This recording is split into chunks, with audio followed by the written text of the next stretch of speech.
जीवन खाजगी असो की सार्वजनिक, कर्तृत्व अत्यंत महत्त्वाचे असते.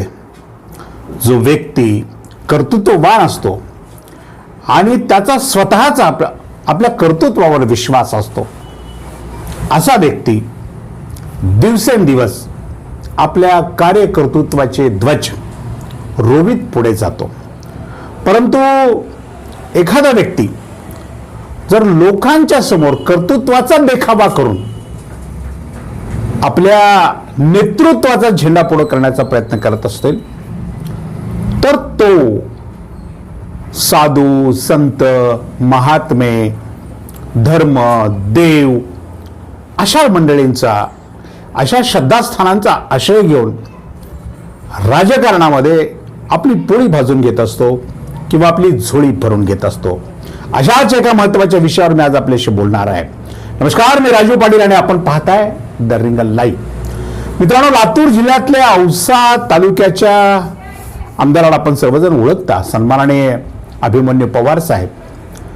अभिमन्यू पवार साहेबांनी तालुक्यामध्ये असलेला शेतकरी सहकारी साखर कारखाना जो किल्लारीचा आहे, जो मागच्या काही काळामध्ये आजारी अवस्थेमध्ये होता, तो त्यांच्या सरकारकडून, फडणवीस साहेबांच्याकडनं किंवा अमित शहा साहेबांच्याकडनं त्यांची मदत घेऊन हा कारखाना पुन्हा सुरू करण्याचा प्रयत्न केलेला आहे.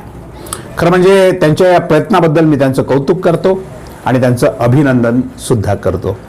परंतु या कारखान्याच्या शुभारंभासाठी त्यांनी नाणीज पीठाचे जगद्गुरू नरेंद्र महाराज यांना उद्घाटनासाठी बोलवलं आणि औसानाथ संस्थानचे सद्गुरू, पाचवे पीठाधिपती सद्गुरू गुरुबाबा महाराज औसेकर या दोन संतांना बोलवून या कारखान्याच्या शुभारंभ केला किंवा या कारखान्याची गव्हाणपूजन केली आणि मोडी टाकली. इथपर्यंत कसल्याही पद्धतीची आक्षेपार्ह गोष्ट मला वाटलेली नाही.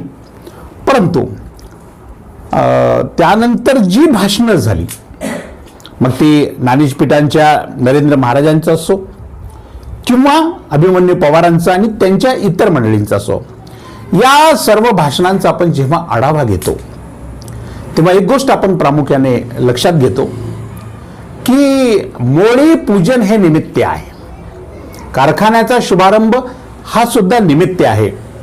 या माध्यमातून औशाच्या आमदारांना एक धार्मिक वातावरण औषध निर्माण करण्याचा त्यांचा प्रयत्न आहे किंवा नरेंद्र महाराजांसारख्या मोठ्या व्यक्तीला, ज्यांचे अनुयायी या भागामध्ये प्रचंड आहेत, त्यांना आणून मतांची मोठ बांधण्याचा प्रयत्न, या माध्यमातून करण्याचा प्रयत्न अभिमन्यू पवार करत होते. हे संपूर्ण कार्यक्रम पाहिल्यानंतर, ऐकल्यानंतर आपल्या लक्षामध्ये येतं. त्यामध्ये नरेंद्र महाराजांसारख्या नाणीज पीठाच्या प्रमुखांनी, मोठ्या व्यक्तीने, म्हणजे त्यांच्या कुठल्याही कार्यकर्तृत्वाविषयी मी एक शब्दही, अवाक्षरही चुकून बोलणार नाही. परंतु एवढ्या मोठ्या माणसाच्या तोंडून अभिमन्यू पवारांना कारखान्याच्या मोडीच्या कार्यक्रमामध्ये असं बदवून घ्यावं वाटलं की पुन्हा आपण औसेकर जनतेने अभिमन्यू पवार यांना निवडून दिलं पाहिजे आणि तुम्ही सर्वांनी निवडून द्या, मंत्री करण्याची जबाबदारी माझी आहे. म्हणजे एक धर्मपीठाचे प्रमुख सांगतायत, मंत्री करण्याची जबाबदारी माझी आहे आणि तसा शब्द मी देवेंद्र फडणवीस यांच्याकडे टाकेन आणि अभिमन्यू पवार यांना मंत्री करेन. हे कोण बोलले? हे नरेंद्र महाराज, जे नाणीज पीठाचे प्रमुख आहेत, त्या कार्यक्रमाला प्रमुख होते, ते बोलले. त्यानंतर औशाचे सद्गुरू गुरुबाबा महाराज औसेकर यांनी अत्यंत सुंदर असं भाषण केलं. परंतु आपल्या प्रवचनामध्ये, भाषणामध्ये कुठेही एका शब्दाचाही राजकारणाचा लवलेश त्यांनी आपल्या भाषणामध्ये येऊ दिलेला नाही. एका संताने किंवा एखाद्या पीठावरच्या प्रमुखाने कुठली भाषा वापरावी, कुठल्या पद्धतीचं भाष्य लोकांच्या समोर करावं, त्याची पुरेपूर काळजी गुरुबाबा महाराज औसेकर यांनी घेतली आणि लोकांना, उपस्थितांना ज्या पद्धतीचं त्यांनी आवाहन केलं, ती पद्धत अत्यंत कौतुकाची होती. परंतु या भाषणामध्ये गुरुबाबा महाराज औसेकरांच्या त्यांनी भारतीय जनता पार्टी, अभिमन्यू पवार यांना पुन्हा निवडून द्या, ते मंत्री होतील, तालुक्याचा विकास होईल, अशा प्रकारचं भाष्य गुरुबाबा महाराजांनी केले नाही. परंतु नरेंद्र महाराज यांनी मात्र मी राजकीय व्यासपीठावर जात नाही म्हणत म्हणत ते ज्या व्यासपीठावर आले त्या व्यासपीठावरून त्यांनी राजकीय भाष्य केलं. ऐका. तर आम्ही कुणाच्याच राजकीय व्यासपीठावर जात नाही. आपण सर्वांनी एक आदर राखून या कारखान्याच्या पाठीमागे, विशेष म्हणजे अभिमन्यू पवारांच्या पाठीमागे आपण उभं राहिलं पाहिजे. कारखान्याच्या निमित्तानं सुद्धा आणि त्यांच्या आमदारकीच्या निमित्तानं सुद्धा उभं राहिलं पाहिजे. ते निवडून आले पाहिजेत पुढच्या इलेक्शनमध्ये, तर ह्याचा विकास नक्की होईल. आणि ते देवेंद्रांच्या जवळ असल्यामुळे नक्की मंत्रिपद गळ्यात पाडून घेतील आणि आपल्या या भागाचा विकास करतील. देवेंद्रजींना आम्ही पण सांगू अधिकारवाणीनं की त्यांना मंत्री केलं पाहिजे, कारण या भागाचा विकास जर व्हायचा असेल तर हातामध्ये सत्ता असावी लागते. परंतु ज्या ज्यावेळी धर्माला ग्लानी येते त्या त्यावेळी भगवान कृष्णाने सांगितलं की मी येतो परत आणि धर्म सांभाळण्याचं काम करतो. तो BJPच्या रूपानं धर्म सांभाळण्याचं काम करण्यासाठी नरेंद्र मोदी आले या देशामध्ये आणि नरेंद्र मोदी आल्यामुळे आपल्या देशाला पुन्हा प्रतिष्ठा प्राप्त झाली. आता विचार करा, नरेंद्र महाराज राजकीय व्यासपीठावर जात नाही म्हणतात. नरेंद्र महाराज सर्वांच्या कल्याणाची भूमिका घेऊन काम करतात. नरेंद्र महाराज जनतेला असा सल्ला देतात की तुम्ही जगा आणि इतरांना सुद्धा जगू द्या किंवा जगवा, अशा प्रकारचा एक मोठा वैश्विक संदेश ते सगळ्यांना देतात. नरेंद्र महाराज औषधात येऊन अभिमन्यू पवार साहेबांच्या कार्यक्रमामध्ये अभिमन्यू पवार यांना पुन्हा निवडून द्या म्हणतात, तेव्हा त्यांचा जो इतर शिष्य संप्रदाय आहे, म्हणजे त्यांचा शिष्य संप्रदाय नरेंद्र महाराजांचा हा काही भारतीय जनता पार्टीच्या विचाराचा आहे असं थोडंच आहे. त्याला 18 पगड जातीचे लोक महाराष्ट्रातले या भागातले मानतात. आता ते का मानतात, मानावं का मानू नये हा ज्याचा त्याचा प्रश्न आहे, ज्याच्या त्याच्या भावनेचा प्रश्न आहे. परंतु या भागामध्ये अनेक विचाराची मंडळी, मग ती काँग्रेसची असेल, ती राष्ट्रवादी काँग्रेसची असेल, ती शिवसेनेची मंडळी असेल किंवा आणखीन इतर कुठल्या वंचित बहुजन आघाडीची मंडळी असेल, ही सगळी मंडळी त्यांना मानत असताना त्यांनी भारतीय जनता पार्टीच्या एखाद्या आमदाराला पुन्हा निवडून द्या अशा पद्धतीचं प्रचारकी विधान करावं हे तिथे सर्वांना खटकलं. आणि हे खटकल्यानंतर किंवा अशा पद्धतीचं विधान केल्यानंतर एक महत्वाचा मुद्दा लक्षात आला की यासाठीच, म्हणजे यासाठी केला होता अट्टहास असं जे विधान आहे की अभिमन्यू पवार साहेबांनी ज्ञानेशपीठाच्या प्रमुखाकडनं नरेंद्राचार्य महाराजांच्या तोंडून लोकांना आवाहन केलं की यांना पुन्हा निवडून द्या. आता मी ज्ञानेशपीठ, नरेंद्र महाराज हे थोडंसं बाजूला ठेवतो आणि कर्तृत्व या विषयावर बोलतो की जवळपास आता 4 वर्ष पूर्ण झालेले आहेत.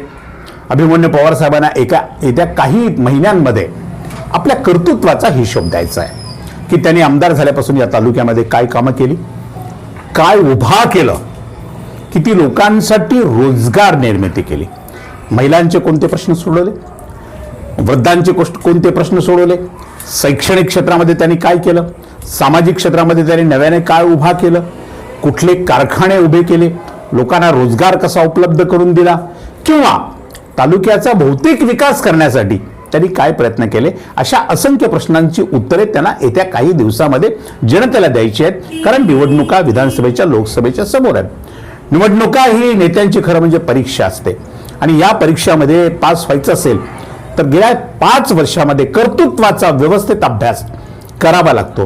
प्रश्न आज असा निर्माण होतो की अभिमन्यू पवारांच्या मनामध्ये कुठेतरी पराभव दिसतो आहे का, आपण पुन्हा निवडून येण्याची शक्यता कमी आहे असं त्यांना वाटतंय का, आणि असं जर त्यांना वाटत नसेल तर अशा धर्मपीठांच्या प्रमुखांना एकत्र करून त्यांच्या मुखातून आपला प्रचार अभिमन्यू पवार साहेबांनी का करून घ्यावा, अत्यंत महत्वाचा प्रश्न आहे.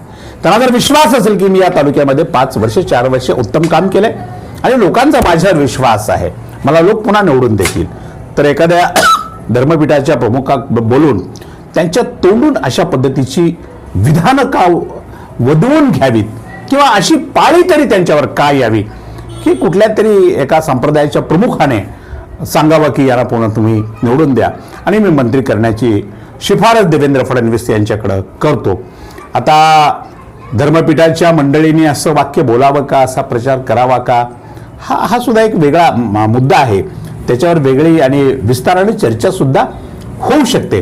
परंतु आज औसा तालुक्यामध्ये किंवा या भागामध्ये एक प्रकारची नवी चर्चा सुरू झालेली आहे.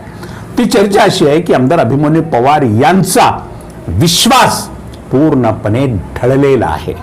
मी काय म्हटलं, अभिमन्यू पवार यांचा विश्वास पूर्णपणे ढळलेला आहे की 2024च्या निवडणुकीमध्ये आपल्या विजयामध्ये मोठा अडसर आहे आणि आपल्याला फटका बसू शकतो, अशा प्रकारचा संशय त्यांच्या स्वतःच्या मनामध्ये निर्माण झालाय. एखादा माणूस जर प्रचंड कर्तृत्वान असेल, त्यांनी जर सर्व समुदायासाठी तालुक्यातल्या प्रामाणिकपणाने काम केलं असेल, तर अशा व्यक्तीला कधीच अशा पद्धतीचे कार्यक्रम आयोजित करून धर्मपीठाच्या लोकांच्याकडनं, साधू संतांच्याकडनं आपला प्रचार करून घेण्याची पाळी त्यांच्यावर नक्कीच आली नसती किंवा येतही नसते. दुसरी महत्त्वाची गोष्ट आहे, सांगितलं असं जातं की किल्लारी शेतकरी साखर कारखान्याच्या कार्यक्रमामध्ये सुमारे 40,000 लोक उपस्थित होते. प्रचंड मोठी संख्या होती, महिलांची प्रचंड मोठी संख्या होती आणि तेवढेच महाराजांचे जे शिष्यगण होता, हा शिष्य संप्रदाय तिथे उपस्थित झालेला होता. मग तो निलंगा तालुक्यातून, उमरगा तालुक्यातून, लोहारा तालुक्यातून, औसा तालुक्यातून, लातूरमधून, उदगीरमधून, इकडच्या नांदेडच्या भागामधून, उस्मानाबादच्या भागात किंवा धाराशिवच्या भागामधून अशा असंख्य ठिकाणावरून नरेंद्र महाराजांचे शिष्य या कार्यक्रमाला उपस्थित होते. आणि त्या कार्यक्रमाला जर आपण सगळ्यांनी पाहिला असेल, तो कार्यक्रम वेगळ्या वेगळ्या किंवा त्याचं रेकॉर्डिंग जर आपण पाहिलं असेल, तर किल्लारी शेतकरी सहकारी साखर कारखान्याच्या संबंधामध्ये ज्यांचा त्या कारखान्याशी संबंध आहे अशी मंडळी किती होती, असा प्रश्न जर उपस्थित केला तर त्या मंडळीला शेकड्यावर मोजता येईल. म्हणजे अत्यंत कमी 20,000 शेतकरी सभासद असलेला हा कारखाना, परंतु या कारखान्याच्या मुळच्या कार्यक्रमाला शेतकरी सभासदांची उपस्थिती मात्र अत्यंत कमी होती. झाला काय, त्या अगोदर खरी घटना दुसरीच होती की या कार्यक्रमाला देवेंद्र फडणवीस येणार होते आणि देवेंद्र फडणवीस आल्यानंतर त्यांच्याकडून किल्लारी जे गाव आहे ते किल्लारीचा तालुका घोषित करणार अशा प्रकारची एक हवा आमदार महोदयांच्या कंपूच्या माध्यमातून सोडण्यात आलेली होती. परंतु ते फडणवीस आले नाहीत. आता फडणवीस येत नाहीत म्हणल्यानंतर लोकही जमणार नाहीत. ही गोष्ट त्यांच्या जेव्हा लक्षात आली तेव्हा लोक जमवण्यासाठी आणि लोकांच्या समोर स्वतःचं कौतुक करून घेण्यासाठी त्यांना शेवटी धर्मपीठाचा आधार घ्यावा लागला. नरेंद्र महाराजांना बोलवावं लागलं, गुरुबाबा महाराज औसेकर यांना बोलावं लागलं.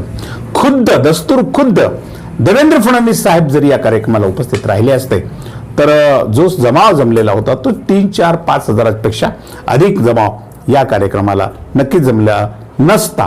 परंतु 30-40 हजाराचा मॉब जमला, तो केवळ नरेंद्र महाराजांचं दर्शन घेण्यासाठी, त्यांचे आशीर्वाद घेण्यासाठी. आता भक्तांनी यावं का येऊ नये हा त्यांचा विषय आहे, त्यांच्या श्रद्धेचा भाग आहे. महाराज आले म्हटल्यानंतर ही सगळी भक्तमंडळी त्यांच्या दर्शनाला येणार, त्यात वावगं असं सुद्धा काही नाही.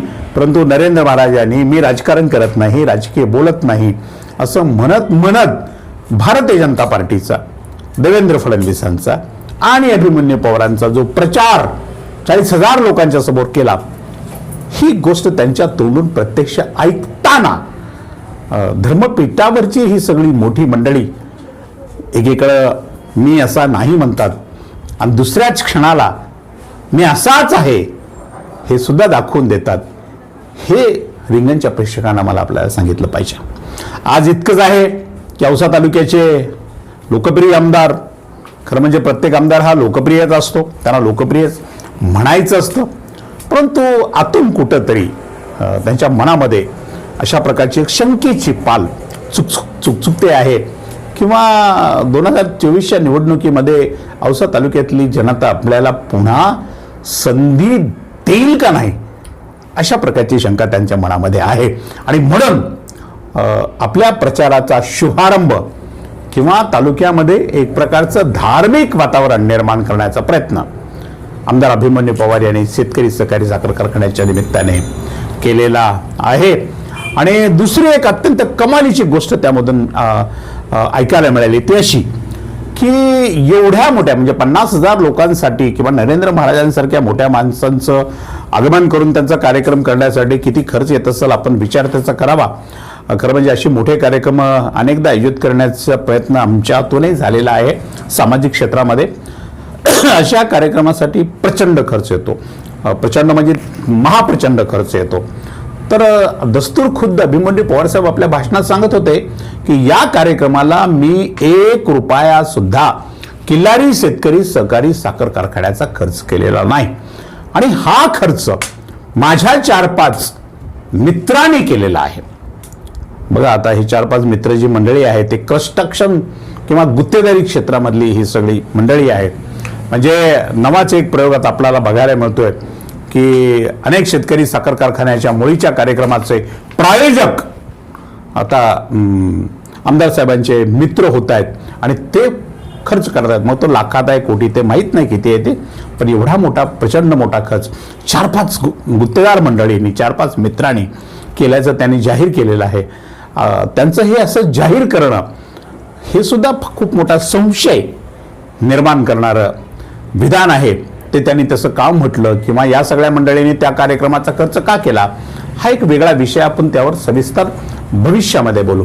पण आज इतकंच की कर्तृत्वाची जी घागर आहे अभिमन्यू पवार साहेबांची, मला वाटतं कर्तृत्वाची ही घागर रिकामी असल्याचा संशय किंवा शक्यता किंवा सत्य त्यांच्या लक्षात आलं असलं पाहिजे आणि त्यासाठी त्यांनी विद्ध महाराजांना एकत्र करून संत महंतांना एकत्र करून त्यांच्या माध्यमातून आपली राजकीय ब्रँडिंग करण्याचा किंवा लोकांच्या मनावर पुन्हा एकदा यांना निवडून द्या अशा प्रकारचं साद घालण्याचा प्रयत्न त्यांनी केलाय.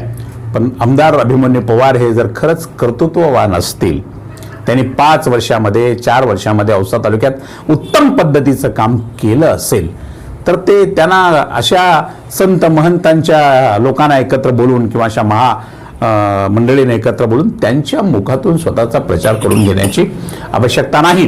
परंतु भारतीय जनता पार्टीची ही मंडळी कर्तृत्व कमी असतं, परंतु कर्तृत्वाचा प्रचार आणि प्रसार ते अशा पद्धतीने लोकांच्या भावनेला हात घालण्याचा प्रयत्न करून, खास करून लोकांच्या ज्या धार्मिक शब्द असतात, लोकांच्या ज्या धार्मिक भावना असतात, या भावनेला हात घालण्याचा प्रयत्न आणि तो सुद्धा संत महंतांच्या माध्यमातून, तो सुद्धा मोठ्या पिटांच्या मोठ्या व्यक्तीच्या माध्यमातून ही मंडळी सातत्याने करत असते. असो तर नरेंद्र महाराज, पूज्य नरेंद्र महाराज, नरेंद्राचार्य महाराज यांनी औसा तालुक्यातल्या जनतेला आव्हान केलेलं आहे की अभिमन्यू पवार यांना पुन्हा निवडून द्या आणि तुम्ही जर निवडून दिलं तर ते देवेंद्र फडणवीसांकडे अभिमन्यू पवारांना मंत्रिमंडळात घ्या अशा पद्धतीची शिफारस करणार आहात.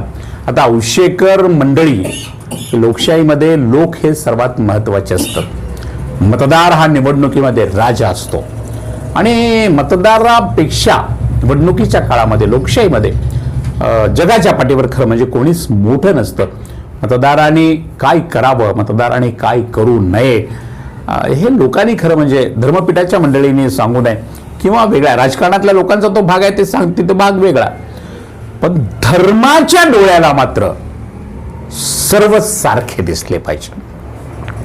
धर्माच्या डोळ्याला जर एखादा पक्ष दिसत असेल, धर्माच्या डोळ्याला जर एखादा व्यक्ती दिसत असेल तर समाजातले जे इतर लक्ष डोळे असतात त्यांना असं वाटतं की हे काहीतरी चुकीचं चालू आहे आणि जाणीवपूर्वक लोकांच्या मनावर भुरळ टाकण्यासाठी किंवा लोकांना पुन्हा अशा पद्धतीने फसवण्यासाठी अशा मंडळींना एकत्र करून त्यांच्या मुखातून लोकांना साथ घातली चाललेली आहे. अभिमन्यू पवार साहेब येत्या काही दिवसामध्ये निवडणुकीला सामोरं जाणार आहेत आणि असंख्य प्रश्न भविष्यामध्ये त्यांच्यासमोर उभे राहणार आहेत. त्यांना असंख्य प्रश्नांची उत्तरं हातात कागद घेऊन भविष्यामध्ये द्यायची आहेत. त्यांनी उत्तरं देण्यासाठी तयार असावं. जनतेला मी हे केलं हे ठासून सांगावं, परंतु हे न सांगता आपण जर महाराज मंडळींना एकत्र करून यांना विजयी करा अशा पद्धतीचं आवाहन करत असाल तर मला वाटतं की तुमच्यावर आमदार महोदयांचा स्वतःवर विश्वास राहिलेला नाही. या मतदारसंघातली जनता 2024ला एक वेगळा चमत्कार करेल अशी भीती औषध आमदारांच्या मनामध्ये नक्कीच निर्माण झालेली आहे. ती तशी नसती तर त्यांनी पूज्य नरेंद्र महाराजांना या कार्यक्रमाला बोलावलंच नसतं. आज इतकंच. अशाच महत्वाच्या प्रश्नांवर रोखठोक भाष्य ऐकण्यासाठी पाहत रहा रिंगण लाईव्ह, आवाज महाराष्ट्राचा.